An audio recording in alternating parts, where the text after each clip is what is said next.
October is Domestic Violence Awareness Month, and joining us now from Iowa's Domestic Violence Intervention Program is Alma Medea to share more about what her organization is doing to commemorate Domestic Violence Awareness Month. And so thank you so much for joining us this morning, Alta. Can you just tell us more about how Iowans can get involved and just what it is that you all do there? Yeah, so I'm with the Domestic Violence Intervention Program, and we have a number of different events, different ways for folks to get engaged throughout our service region, as do many other programs throughout the state of Iowa.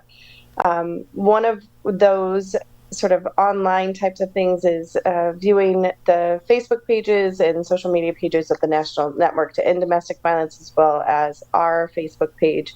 Last Friday, we were able to host a 8 Reasons to Support DV programs, as there are only 8 shelters left in the state of Iowa. And so just highlighting that and really talking about what advocacy looks like.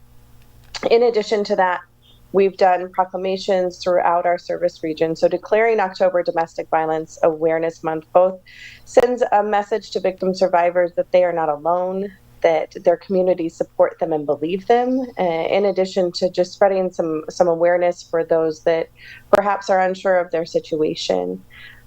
We also have in-kind donation drives coming up on October 15th and October 26th. All of those events can be found on our website, dvipiowa.org.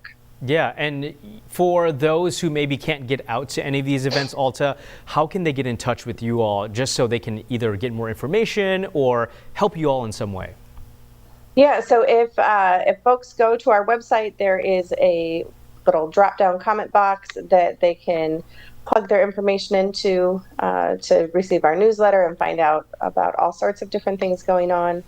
They can visit DVIP Iowa /events, which I think is probably the easiest way to see the full list of everything going on this month. There is a punk show benefit. We've got the in-kind donation drive, so something for everybody. Those folks that are sort of staying at home and just want to support victim survivors certainly can make a donation for as little as a sustainable monthly donation of $35 to $40 a month. We're able to provide safety to an individual overnight, and that goes a long way when we all chip in to support victims. Yeah, and Alta, I know you guys have been working in this space for more than 40 years. Can you talk about just why it's so important for the community to partner with you all, to volunteer and to donate? Yeah, absolutely. So for 43 years, as you said, we have been providing safety planning and advocacy for victims of domestic violence, dating violence, stalking, and human trafficking. It's absolutely vital, as we have seen, since the pandemic, March of 2020, those numbers continue to increase, as it was coined by the World Health Organization, the shadow pandemic.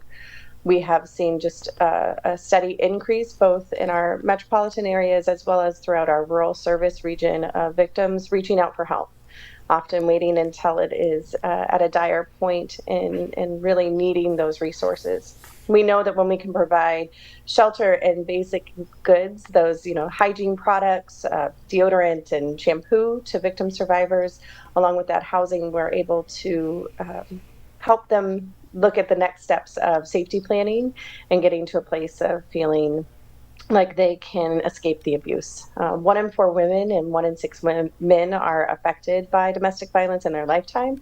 And so certainly as we look around our offices and our communities, that is a lot of people that are impacted by an often violent crime. And by standing up and shining light into those places, we're able to really take the power away from perpetrators and put it back in the hands of victims.